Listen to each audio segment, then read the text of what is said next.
Okay, good afternoon, committee members and other parties of interest. This oral presentation for RPS 25-00379, architectural/engineering services for the CDBG-DR Single Family Housing Repair and Replacement Program is being held in part by means of communications media technology. Active participation will be for committee members and presenting firms only. A recording of the meeting will be made available to the public and all other interested parties. Please be advised that the cone of silence is still in effect. All meetings and correspondence must include me. My name is Ethan Kersey, and I'm the buyer for this project. Again, for the record, this meeting is being recorded and will be posted online at a future date. At this time, I'll ask each committee member to introduce themselves for the record, beginning with the committee chair. Hi, my name is Cheryl Howell. I'm the Assistant County Administrator. Good afternoon, I'm Brenda Vallecilla. I am the Managing Director of Affordable Housing Services.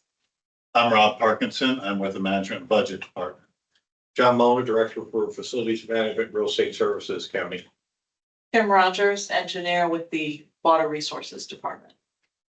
Sarah Williams, Architectural Services Manager, Capital Programs.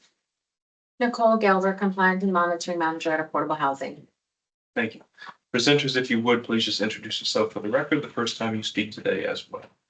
Our presenters will have a total of 30 minutes, 15 minutes for presentation, and 15 minutes for Q&A. The committee is advised that they may ask clarifying questions regarding any information provided in the firm's written proposal or that the firm brings up during today's oral presentation and interview. I will be timing your presentation and will signal to you when there are 2 minutes remaining. Immediately following the presentation, we'll move on to the Q&A portion where I'll also track your time and provide a 2-minute warning. I will start your time once you begin speaking, and with that, plus I will turn it over to you. Okay. Good afternoon. My name is Architect Stephen Morales. Thank you for the opportunity to be here today. I want to begin by acknowledging the responsibility represented in this room. When Hillsborough County selects a CDBG-DR architect, you're not selecting a design firm in the traditional sense. You're selecting a steward of federal funds, you're selecting a guardian of compliance, and most importantly, you're selecting a partner entrusted with rebuilding people's homes at one of the most vulnerable moments in their lives. For many of these homeowners, this process comes after displacement, after uncertainty, and after frustration. Their trust in the system is fragile. We understand that, and we deeply respect it. This is why we approach this opportunity not as a pursuit of work, but as a question of readiness to serve. I want to start with transparency. Because trust does not begin with perfection, it begins with honesty. P.L.U.S does not come to you claiming decades of standalone, high-volume CDBG-D programs under our name. We are not here to gloss over that. We are certainly not here to overstate experience for the sake of optics. What we are here to say clearly and confidently without hesitation is this. CDBG success is not driven by labels. It is driven by discipline, structure, and accountability. Those are not abstract values for us. They are conditions under which P.L.U.S has operated for years. In fact, the environments where P.L.U.S performs the best are precisely those where the margin for errors is smallest, the scrutiny is highest, and the consequences of failure extend far beyond the drawing set. That is the lens through which we view CDBG. Beyond Florida, our team has worked on low-income housing projects in Colombia in communities where resources were limited and expectations were high. Those projects required strict compliance, careful budgeting, and an understanding that affordability can never come at an expense of dignity. That experience sharpened our ability to deliver housing in a technically sound, well-documented, and responsive to the real needs of families who depended on it. From our perspective, CDBG is not a building type. It is a delivery framework. It is a system that demands clear and defensible scope of work, documentation that remains intact through audits years later, relentless consistency across multiple projects, and a coordination where every handoff is deliberate and traceable. In this framework, the architect's role is not expressive. It is interpreted, procedural, and risk-aware. Every line drawn downstream has implications for eligibility, for reimbursement, for schedule, for ownership trust. This is not an environment where improvisation is rewarded. It is an environment where predictability, reliability, and control are essential. That is an environment P.L.U.S is built for. How does P.L.U.S actually think about process? We look at a program like this. We do not start with drawings, we start with questions. Where does verification end and design responsibility begin? Where do scopes historically drift? Where do inconsistencies expose the county during monitoring? And where do homeowners typically experience delays and confusion? After those questions are answered, do we begin workflow? At Plus, we believe good design documents are not just accurate, they're verifiable, explainable, and defensible. That mindset governs how we structure intake documentation, field verification protocols, design assumptions, review checkpoints, and construction phase clarifications. Our goal is to ensure that if someone unfamiliar with the project opens a file years later, the logic of every decision is still visible.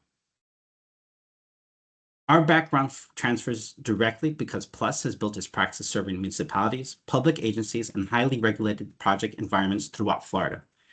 In these environments, schedules are public and politically visible, budgets are fixed and closely scrutinized, document errors are not forgiven, and they are exposed. A coordination breakdown creates ripple effects across agencies. In this context, success is not about architectural expression. It is about process mastery. We have learned to work where clarity matters more than speed, and where speed only matters where clarity is already in place. That is why CDBG does not feel foreign to us. It feels familiar. At the other end of our portfolio, our working way through many home renovations, we have also delivered luxury residential projects. While the market is different, the discipline is the same. Luxury work demands precision, schedule certainty, accountability, and there is no tolerance for errors or surprises. We apply that same rigor to workforce and affordable housing, ensuring that even under constrained budgets, projects are durable, dignified, and technically resilient. We're a Florida reality. We're not a theory. We're a Florida firm working in Florida, designing for Florida homes. We are Floridian. That matters. We understand post-storm permitting realities. We understand floodplain coordination and base flood elevation conflicts. And we understand windborne debris requirements, especially in high-velocity hurricane zone, and non-existing nonconformities. We understand the emotional urgency that follows a disaster. After a storm, time is not just money. Time is stability, time is dignity, time is families returning to a sense of morality. We're Floridian. Our approach is designed to anticipate these pressures, not just react to them. We know the county's greatest risks to this program are not architectural. They are HUD funding, documentation gaps, inconsistent scopes, construction delays, and homeowners caught in uncertainty. Plus mitigates those risks intentionally through standardized scope languages, through repeatable drawing sets, through internal quality assurance and quality control before submissions, through clearly defined responsibility lines, and through senior level oversight from day one. Our internal question is always the same. Does this reduce risk for the county? If the answer is no, we revise. Our size is a strategic advantage. Large disaster recovery firms without local knowledge often bring scale, but they also bring layers. They also bring distance from decision makers and slower response cycles.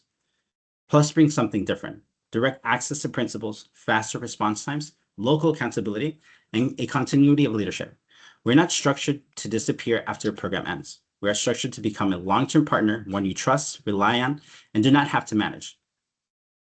What is most important here is the community we serve. I want to speak about partnership. Where we are confident in our ability to deliver this program, we also recognize the value and the strength the team will bring with benefits to the county. If needed, Plus is prepared to collaborate with firms that brings deeper CBGD experience, combining their program history with our process discipline and Florida-based experience. Our approach reduces risk, strengthens compliance, and accelerates delivery for the families who need it the most. Trust is earned, not claimed. We're not here asking Hillsborough to take a deep leap of faith. We're asking you to look at how we think, how we structure responsibility, and how we manage risk, and how seriously we take public accountability. If selected, Plus will earn your trust the only way that matters: through disciplined execution, through transparent communication, and through consistent, reliable results. One home at a time, one permit at a time, one family at a time. Thank you for your consideration and your commitment to recovery. Thank you. Okay, thank you so much. We'll move into the Q&A portion here. We'll have 15 minutes. And I'll start timing when the committee asks you their first question. So you mentioned working with several municipal governments on various projects. Your example projects in your proposal all seem to be private owners. So can you give us some examples of the municipal projects you've worked on? Yes, we basically, one of the most notable ones are the Bayfront Park projects, and the CRA in Fort Lauderdale, their offices. We have continuing service contracts with the Marco Island, Ponce Inlet, Hillsborough Sheriff's Office, Homestead, and Hallandale.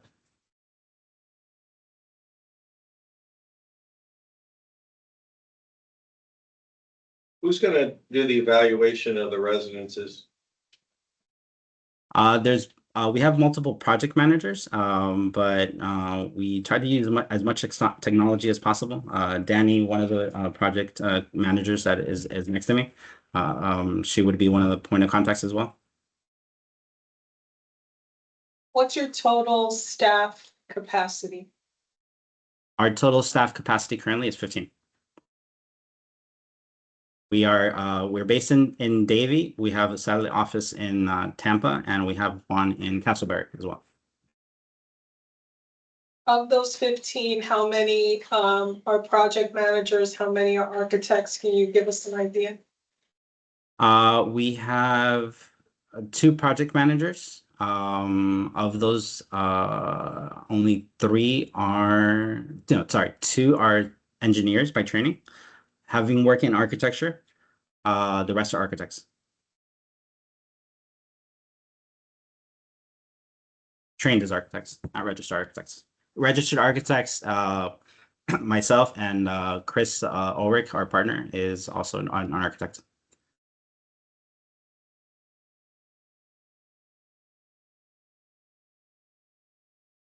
Chris didn't list any single family type projects. Was that an oversight, or does he primarily work on commercial projects?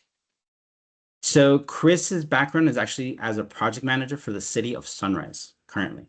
He is one of the principals of P.L.U.S. His knowledge is mostly on the expenses and construction side of it, right? So basically he overviews what's construction administration. He manages our project managers, and he has a lot more experience on that construction side of P.L.U.S. as well. To answer your question, I think it was an oversight. Do you have any experience in implementing programs for affordable housing? Not as a single family residence, but we do work on live local projects, multifamily projects here in the office and in South Florida mostly. Yeah. Okay. Any any current project, any developers, that you're working with? Yes, yeah. We have a project that is a Live Local Act project in Hollywood, and we have another Live Local Act project close to Bal Harbor. Okay, and what's your role? I am the principal of P.L.U.S. Basically, I am licensed architect here, Texas, Inlays, and Pennsylvania. I am the main driver for the company. We've been growing mostly in the private sector for many years until we started doing some public work. My experience is really vast in terms of the type of projects that I worked on. Everything from airports to schools to affordable housing. It's really vast. I started when I was 16 years old, and it's basically what I love doing all the time. And now obviously we are in a high housing crisis. I grew up here in Florida, so I obviously know the demands after a hurricane and during a hurricane. So it's something that I've navigated throughout in Florida. I've had extensive experience in towers and so many different type of projects. Really been fortunate in that sense. And so P.L.U.S has grown to be very diversified in terms of what we do. We're usually brought in as problem solvers and tackling task, really, no matter what the project is, really. Okay, great, thank you.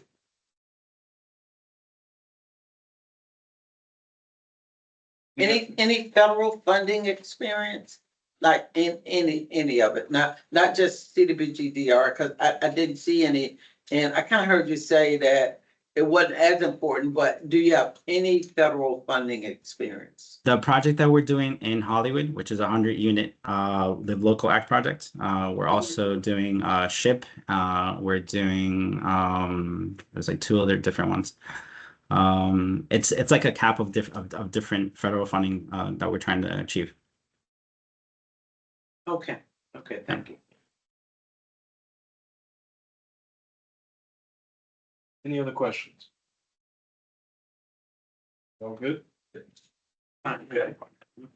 Thank you guys for hopping on with us this Okay. afternoon. Please continue to monitor UNA for next steps in the solicitation here, and we're also meeting at 3:15 if you'd like to watch us as well. Okay, excellent. Thank you. Appreciate it. Thanks. Have a good one.